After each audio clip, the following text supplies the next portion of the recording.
Os mensageiros. O Senhor muitas vezes tem me dado a visão das condições e necessidades das joias espalhadas que ainda não vieram à luz da verdade presente. E tem me mostrado que os mensageiros devem abrir caminho até eles tão depressa quanto possível, a fim de levar-lhes a luz. Muitos em torno de nós apenas necessitam que se lhes remova o preconceito e se lhes exponham as evidências de nossa presente posição, procedentes da palavra de Deus, e alegremente receberão a verdade presente. Os mensageiros devem vigiar pelas almas como quem deve delas dar conta. Eles têm que levar uma vida de trabalho e angústia de espírito, enquanto o peso da preciosa, mas não raro, ferida causa de Cristo está sobre eles. Terão de pôr de lado interesses e confortos seculares e ter como seu primeiro objetivo fazer tudo o que estiver em seu poder para promover a causa da verdade presente e salvar almas que estão perecendo. Eles terão também uma rica recompensa. Em suas coroas e regozijo, os que são por eles libertados e finalmente salvos brilharão como estrelas para todos sempre. E por toda a eternidade eles desfrutarão a alegria de haverem feito o que podiam na apresentação da verdade em sua pureza e beleza, de maneira que almas apaixonadas por ela fossem santificadas, desfrutando o inestimável privilégio de se haverem enriquecido e de terem sido lavadas no sangue do Cordeiro e redimidas para Deus. Vi que os pastores devem consultar aqueles em quem têm motivos para confiar, os que têm estado em todas as mensagens e são firmes em toda a verdade presente, antes de advogarem novos pontos de importância que pensam a Bíblia sustenta. Então os pastores estarão perfeitamente unidos, e a união dos pastores será sentida pela Igreja. Vi que uma conduta assim evitaria infelizes divisões e não haveria o perigo de ficar dividido o precioso rebanho, nem as ovelhas espalhadas sem pastor. Vi também que Deus tinha mensageiros que gostaria de usar em sua causa, mas não estavam prontos. Eram demasiado levianos e frívolos para exercerem boa influência sobre o rebanho e não sentiam o peso da causa e o valor das almas como devem sentir os mensageiros a fim de praticarem o bem. Disse o anjo: Purificai-vos os que levais os utensílios do Senhor. Eles não realizarão senão pequeno bem, a menos que se deem inteiramente a Deus e sintam a importância e a solenidade da última mensagem de misericórdia que agora está sendo dada ao rebanho disperso. Alguns não chamados por Deus estão muito desejosos de ir com a mensagem, mas se sentirem o peso da causa e as responsabilidades de tal posição, desejariam retrair-se e diriam com o apóstolo: Quem, porém, é suficiente para essas coisas? Uma das razões pelas quais se mostram tão desejosos de ir é que Deus não pôs sobre eles o peso da causa. Nem todos os que proclamaram a primeira e a segunda mensagens angélicas terão de proclamar a terceira, mesmo depois de a haverem inteiramente abraçado, pois alguns têm estado em tantos erros e enganos que mal podem salvar suas próprias almas, e se tomam a si guiar os outros, serão meio de desviá-los. Mas eu vi que alguns, que antes penetraram fundo no fanatismo, seriam os primeiros agora a correr sem que Deus os mandasse, antes de se haverem purificado de seus passados erros. Tendo o erro misturado com a verdade, com isso alimentariam o rebanho de Deus, e se lhes fosse permitido prosseguir, o rebanho ficaria debilitado e confuso, e mortes se seguiriam. Vi que esses teriam de ser peneirados e peneirados, até ficarem livres de todos os seus erros, ou jamais estariam no reino. Os mensageiros não podiam ter no juízo e discernimento daqueles que têm estado em erros e fanatismo a confiança que podem depositar nos que têm estado na verdade e não em erros extravagantes. Muitos igualmente são demasiado afoitos em impelir para os campos alguns que apenas acabam de professar a verdade presente, e que teriam muito que aprender e muito que fazer antes que possam eles próprios estar em ordem à vista de Deus. Muito menos, portanto, apontar o caminho a outros. Vi a necessidade dos mensageiros, especialmente vigiar e conter todo o fanatismo onde quer que o vejam surgir. Satanás está fazendo pressão por todos os lados, e a menos que tenhamos os olhos abertos para os seus enganos e laços, lançando nós mão de toda a armadura de Deus, os dardos inflamados do maligno nos atingirão. Há muitas verdades preciosas contidas na palavra de Deus, mas é a verdade presente que o rebanho necessita agora.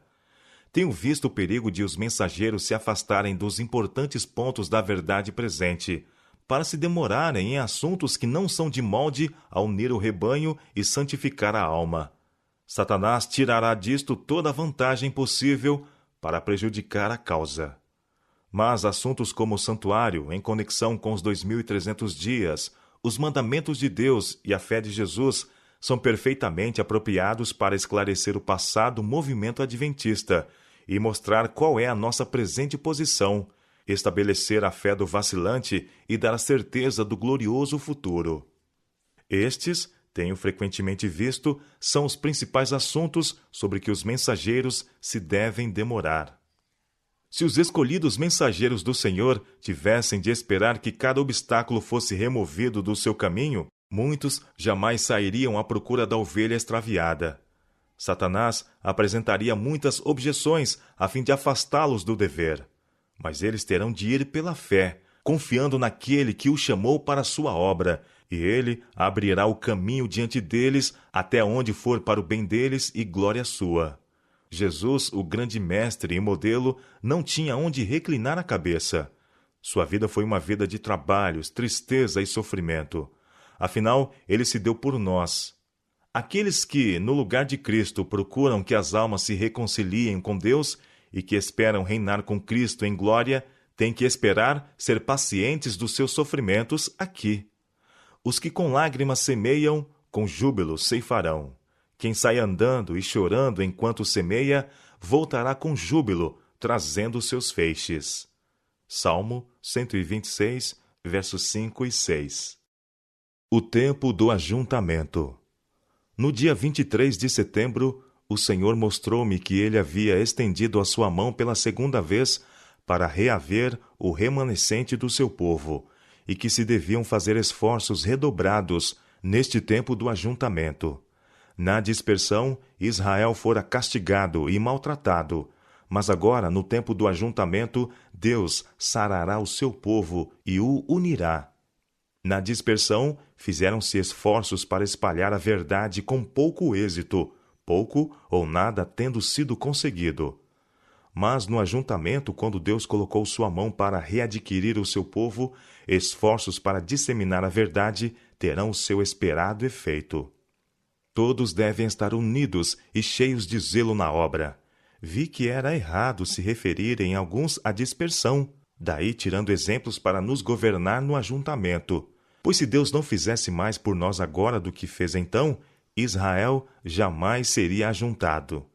Tenho visto que o diagrama de 1843 foi dirigido pela mão do Senhor, e que ele não deve ser alterado, que as figuras eram o que ele desejava que fossem, e que sua mão estava presente, e ocultou um engano em alguma figuração, de maneira que ninguém pudesse vê-lo, até que sua mão fosse removida.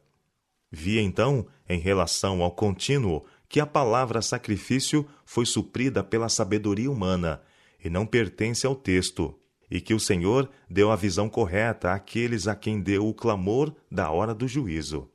Quando houve união, antes de 1844, quase todos eram unânimes quanto à maneira correta de se entender o contínuo, mas, na confusão desde 1844, outras opiniões têm sido abrigadas, seguindo-se trevas e confusão. O tempo não tem sido um teste desde 1844, e nunca mais o será.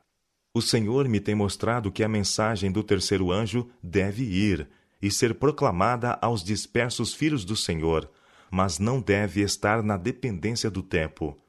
Vi que alguns estavam conseguindo um falso excitamento, despertado por pregar em tempo. Mas a mensagem do terceiro anjo é mais forte do que o tempo possa ser. Vi que esta mensagem pode sustentar o seu próprio fundamento e não necessita de tempo para fortalecê-la, e que ela irá em grande poder e fará a sua obra e será abreviada em justiça.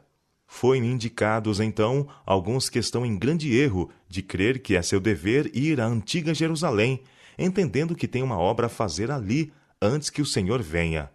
Tal opinião é de molde a afastar a mente e o interesse da presente obra do Senhor sob a mensagem do terceiro anjo, pois os que pensam que devem, não obstante ir à velha Jerusalém, terão sua mente posta ali, e os seus recursos serão tirados da causa da verdade presente, para permitir a eles e outros estar ali. Vi que tal missão não realizaria nenhum bem real, que levaria um bom espaço de tempo para levar alguns judeus a se tornarem crentes mesmo na primeira vinda de Cristo, quanto mais no seu segundo advento. Vi que Satanás havia enganado sobremodo alguns neste ponto e que as almas a todo o redor deles, neste país, poderiam ser ajudadas por eles e levadas a guardar os mandamentos de Deus, mas foram, deixando-as perecer. Vi também que a velha Jerusalém jamais seria reconstruída e que Satanás estava fazendo o máximo para levar a mente dos filhos do Senhor para essas coisas agora, no tempo do ajuntamento, impedindo-os de dedicar todo o seu interesse à presente obra do Senhor, levando-os assim a negligenciarem a necessária preparação para o dia do Senhor. Prezado ouvinte, o senso do dever para com meus irmãos e minhas irmãs e o desejo de que o sangue das almas não seja encontrado em meus vestidos impelem-me a escrever esta pequena obra. Estou ciente da incredulidade existente no espírito das multidões com respeito às visões, como também de que muitos que professam estar aguardando a Cristo e ensinam que estamos vivendo nos últimos dias, consideram-na como vindas de Satanás. Desse modo, espero oposição, e não tivesse eu sentido que o Senhor requereu isto de mim, não teria tornado públicas as minhas visões, dado que elas provavelmente atrairão o ódio e o escárnio de alguns. Mas eu temo a Deus mais que ao homem. Quando o Senhor no início me deu mensagens para levar a seu povo, foi-me difícil apresentá-las, e muitas vezes eu as amenizei e as tornei mais suaves pelo temor de ferir a alguém. Foi uma grande prova declarar-lhes as mensagens como o Senhor mas entregou. Eu não compreendia que estava sendo infiel e não via o pecado e o perigo de tal procedimento até que fui levada em visão à presença de Jesus. Ele me olhou com o senho carregado e desviou de mim o seu rosto. Não é possível descrever o terror e a agonia que senti. Caí sobre o meu rosto diante dele, mas não tive força para proferir uma só palavra. Oh, como ansiei ser coberta e ocultada daquela fronte severa! Pude então compreender um pouco de como se sentirão os perdidos ao clamarem aos montes e às rochas: caí sobre nós e escondei-nos da face daquele que se assenta no trono e da ira do Cordeiro. Nesta ocasião, um anjo mandou-me levantar, e o quadro que meus olhos enfrentaram dificilmente poderá ser descrito. Um grupo foi apresentado diante de mim, cujos cabelos e vestes estavam em desalinho e rasgados, e cujos rostos eram o quadro do desespero e do horror. Eles se aproximaram de mim, tiraram as suas vestes e as esfregaram nas minhas. Olhei as minhas vestes e vi que estavam manchadas de sangue, e esse sangue abria nelas buracos. De novo caí como morta aos pés do meu anjo assistente. Ele não podia articular nenhuma escusa. Minha língua recusava toda a palavra, e eu desejei ser afastada de tão santo lugar. De novo, o anjo ergueu-me e disse: Este não é o teu caso agora, mas esta cena foi apresentada diante de ti, para que saibais qual será a tua situação se negligenciares declarar aos outros o que o Senhor te tem revelado. Mas, se fores fiel até o fim, comerás da árvore da vida e beberás do rio da água da vida. Terás que sofrer muito, mas a graça de Deus é suficiente. Senti-me então disposta a fazer tudo o que o Senhor requeresse de mim, a fim de ter a sua aprovação e não experimentar o seu senho severo. Frequentemente tenho sido falsamente acusada de ensinar pontos de vista peculiares ao Espiritismo. Mas antes que o redator do The Star incorresse nesse engano, o Senhor me deu uma visão dos tristes e desoladores efeitos que se produziriam sobre o rebanho pelo fato de ele